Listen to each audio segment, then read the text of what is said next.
Selamat petang, salam sejahtera. Terima kasih karena bersama dengan saya di Nazlin Unity Channel. Ramai orang yang tak puas hati dengan kenyataan terkini daripada Mahathir Mohamad.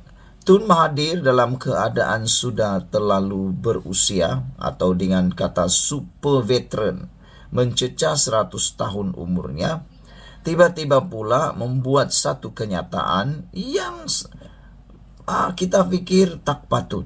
Dan kenyataan itu adalah kenyataan seakan-akan beliau ini mempunyai jangka hayat yang selama-lamanya. Sehingga netizen kata, baiklah Mahathir cepat-cepat bertaubat dan cepat-cepat, kata mereka, mencari keredaan Allah dan mula untuk mencari masa bersama keluarga, kerana kata mereka terlalu singkat sudah umur untuk Tun Mahathir. Ini apabila Tun Mahathir memberikan kenyataan yang sangat pedas kepada Anwar Ibrahim. Mahathir kata Anwar pakar kerajaan pintu belakang. Dr. Mahathir menafikan terlibat langkah Dubai. Tetapi ada beberapa netizen yang amat tak puas hati dengan kenyataan Mahathir ini. Bekas Perdana Menteri Dr. Mahathir Mohamad menafikan dia terlibat dalam langkah Dubai. Mendakwa dia sudah lama tidak berkunjung ke ibu kota Emirat Arab Bersatu itu. Tetapi ada netizen kata tidak perlu untuk sampai ke kota Emirat Arab Bersatu kalau betul mahu melibatkan diri dalam langkah Dubai itu. Kata mereka, orang itu atau seseorang itu boleh duduk dari jauh. Sekarang ini teknologi macam-macam, dan buat apa untuk berdatang bersama di sana, kata mereka. Seseorang itu boleh mengikutinya merancang dari tempat jauh supaya tidak lebih kedapatan, kata mereka lah. Tapi ya, Mahathir telah menafikan perkara itu. Mahathir turut menyerang Perdana Menteri Anwar Ibrahim dengan mendakwa kononnya Anwar Ibrahim adalah pakar dalam gerakan kerajaan pintu belakang. Beliau menyatakan, saya pasti ramai yang masih ingat langkah 16 September 2008 untuk menubuh backdoor government. Selain itu ada juga langkah Kajang untuk naikkan istri dia, yaitu Wan Aziz Wan Ismail jadi Menteri Besar Selangor, kata Mahathir lagi. Ada juga langkah yang bersandar kepada I have a number dan juga langkah strong, formidable and convincing majority. Semuanya adalah langkah untuk mengambil alih kerajaan secara pintu belakang, katanya DX. Pada 30 Disember lalu, Timbalan Ketua Pengarah JCOM Ismail Yusuf mendakwa ada usaha untuk menjatuhkan kerajaan semasa dinamakan sebagai langkah Dubai dengan pemimpin PN serta ahli parlimen kerajaan mengadakan pertemuan semasa bercuti di kota itu. Saudara-saudara sekalian, ada beberapa komen daripada ruangan komen bercakap tentang Dr. Mahathir menafikan dia dalam langkah Dubai. Beberapa komen daripada netizen kata putar belit memang nombor 1 Mahathir ini, kata Kotaro Minami.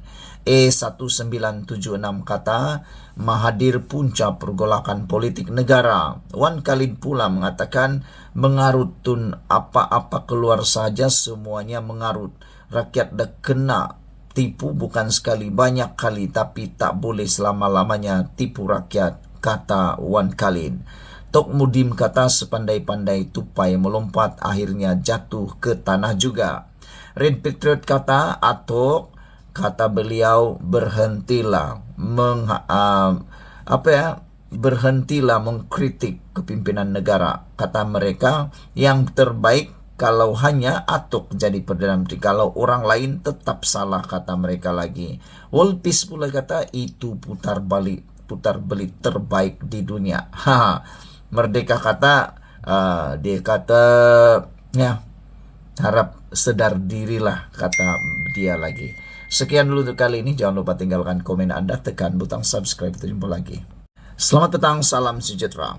Akhirnya PAS mengaku tentang yang berperkara tentang tebuk dan menubuhkan kerajaan. Ini pengakuan terkini PAS. PAS akhirnya mengatakan boleh bersabar dan tidak percaya budaya shopping untuk tubuh kerajaan. Itu yang dinyatakan oleh Hadiawang. Jadi ini adalah pendirian PAS. PAS kata mereka boleh sabar, tak perlu dan tak percaya budaya shopping untuk tubuh kerajaan. Presiden PAS Hadiawang berkata partinya sedia menunggu perubahan kerajaan melalui proses demokrasi dan raja berperlembagaan. Jadi kalau begitu, lepas ini PAS sepatutnya menasihati mana-mana parti komponen dalam Perikatan Nasional supaya lebih berhati-hati, supaya lebih bersabar dan tidak terlampau bernafsu menumbangkan kerajaan. Terutamanya parti komponen mereka, yaitu Parti Bersatu. PAS patut memberi nasihat, jangan lagi cuba-cuba buat apa-apa tebuk atap. Termasuklah menasihati Sanusi Maknor yang baru-baru ini turut menyatakan bahwa dia tahu bila waktu kerajaan akan tumbang dan dia juga mengatakan ada rancangan langkah Cokit. Walaupun sudah disanggah oleh seorang pemimpin dalam Perikatan Nasional bahwa itu hanya satu gurauan, tapi perkara itu adalah perkara yang bukan main-main. Mengulas tentang langkah Dubai dalam kolum Haraka Daily, ahli Parlimen Marang itu berkata, semua parti politik mahu menjadi kerajaan, bukannya pembangkang sepanjang masa. Pihak kerajaan pula tetap akan mempertahankan kedudukannya. Dalam sistem demokrasi, perubahan dilakukan rakyat secara langsung melalui pilihan raya atau wakil rakyat yang dipilih, mengadakan undi tidak percaya di parlimen atau melalui akuan bersumpah yang mencukupi jumlahnya untuk membuktikan Perdana Menteri kekurangan sokongan. Spekulasi langkah Dubai timbul minggu lalu susulan perbincangan didakwa antara pemimpin pembangkang dan wakil kerajaan tertentu ketika lawatan ke Emiria Arab Bersatu baru-baru ini. Pertemuan itu didakwa bertujuan membahagikan tugas kepada ejen untuk mengenal pasti ahli parlimen yang boleh menukar sokongan mereka kepada pembangkang dan membentuk kerajaan baru. Pemimpin kerajaan termasuk timbalan Perdana Menteri Zahid Hamidi dan Fadila Yusuf menolak langkah Dubai dengan berkata, usaha menggulingkan kerajaan perpaduan membuang masa. Hadi berkata, PAS dan sekutunya dalam Perikatan Nasional tidak percaya kepada budaya shopping sokongan ahli parlimen menggunakan wang atau janji, sebaliknya mengamalkan politik demokrasi sebenar. Katanya, PAS terus bersabar sejak ditubuhkan pada 1951, walaupun hanya dengan satu kerusi dan terus beristiqomah dalam semua keadaan. Bagaimanapun, PAS tetap bersedia dan berusaha menunggu perubahan kerajaan melalui proses demokrasi dan raja berperlembagaan, katanya sambil mengkritik kerajaan yang didakwa gagal menunaikan janji dan mentadbir dengan lancar. Namun, beberapa komen daripada netizen mengatakan, mereka kata kerajaan terdahulu sebelum ini adalah lebih gagal, kata mereka lagi. Sekian dulu untuk kali ini. Jangan lupa tinggalkan komen Anda, tekan butang subscribe. Kita jumpa lagi. Bye-bye. Selamat petang, salam sejahtera. Terima kasih karena bersama dengan saya di Naziling Unity Channel. Ini peringatan keras kepada Perikatan Nasional dan pembangkang. Nak jatuhkan kerajaan, kali ini jatuhkanlah betul-betul. Jangan sekadar acah-acah saja. Kalau berani, buat dengan lebih serius. Belanjakan duit berbilion kah? Atau apa-apa sekalipun lah. Kalaulah mampu. Ini sekadar janji-janji kosong. Kalau kali pertama mungkin walaupun masih lagi percaya. Kali kedua masih percaya. Tapi kalau sudah kali ketiga dan keempat dan seterusnya, saya percaya sesiapapun orang tidak akan percaya lagi janji-janji yang ditabur oleh sesiapapun kalau dah banyak kali tapi tak jadi-jadi lagi. Ini dengan takabur dan berani dan sombongnya. Ada pula pemimpin Perikatan Nasional yang masih mengaku ada lagi langkah demi langkah demi langkah akan dibuat. Bukankah itu satu perkara yang memalukan? Diri sendiri beludah ke langit, kena muka sendiri. Jadi, kalau nak jatuhkan kerajaan, jatuhkanlah betul-betul. Cerita mahu menjatuhkan kerajaan nampaknya terus menjadi bualan dan diperkatakan di mana-mana. Di sebalik hayalan, langkah Dubai terbukti telah tersadai di laluan angan-angan. Mentang-mentang untuk berhayal dan berilusi tak perlu bayar sebarang yuran, suka-suka hati pula saja mereka mengoptimumkannya. Kononnya masih ada lagi langkah lain akan digerakkan selepas ini bagi menjatuhkan kerajaan. Kalau Anda masih ingat, beberapa hari yang lepas, Sanusi telah dengan berseloroh atau serius, tak tahu mana satu, dia serius atau tidak, dia cakap-cakap saja atau tidak. Karena kita tahu Sanusi ini suka cakap lepas saja. Dia kata bukan langkah Dubai yang ada, tapi langkah Chowket Road. Tapi saya rasa apapun langkahnya, langkah bulan kah, langkah mayat kah, langkah mati kah, apakah tidak akan ada lagi lah yang berjaya sama sekali.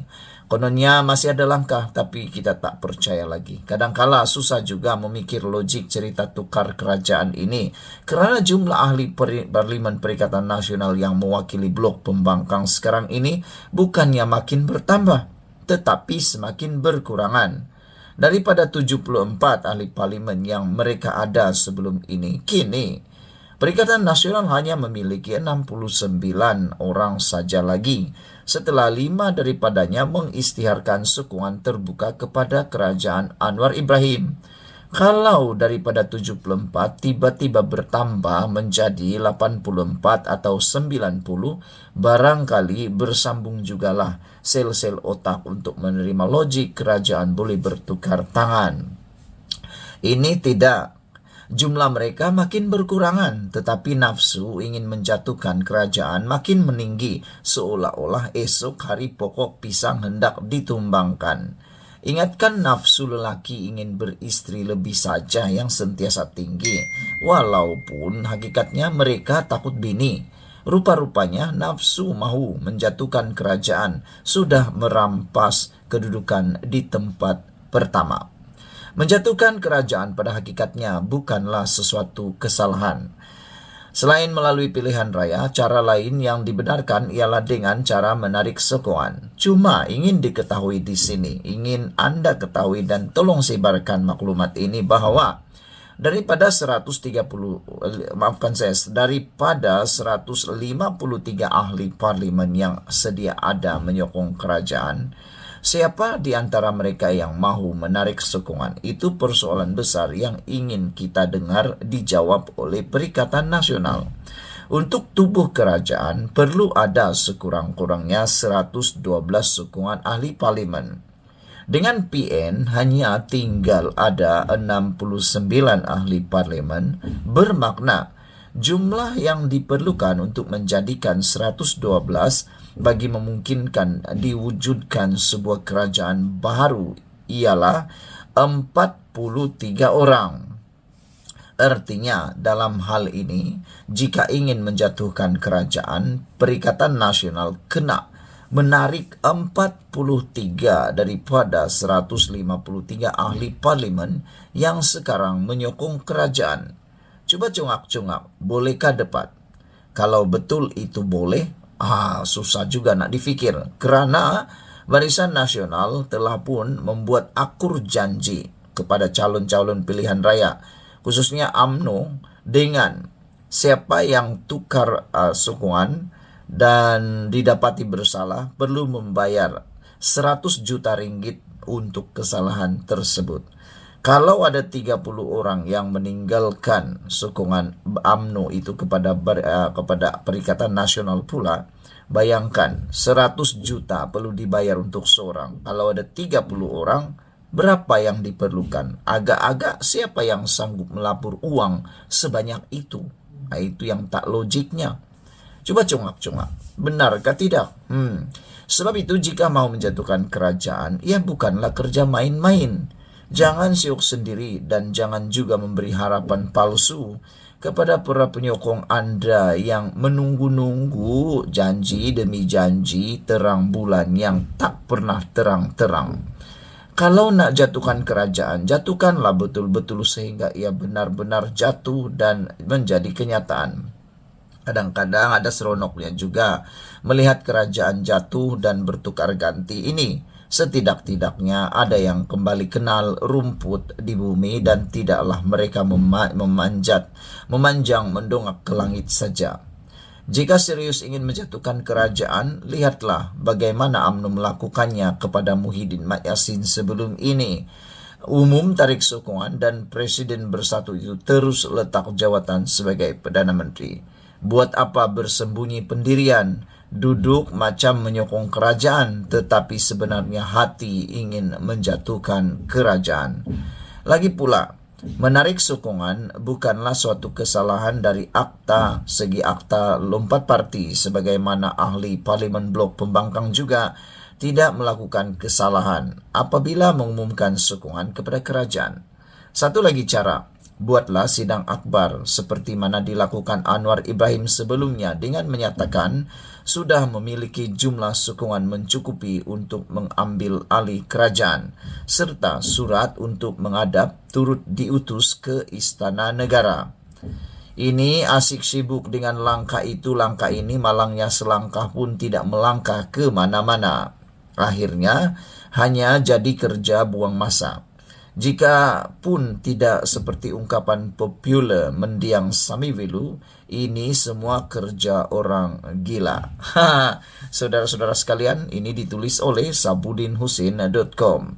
Saudara, apa pula pendapat Anda semua? Benarkah Perikatan Nasional mampu menumbangkan kerajaan dengan cara tebuk atap? Saya tidak percaya sama sekali. Sekian dulu untuk kali ini. Jangan lupa share video ini. Kita jumpa lagi. Bye-bye.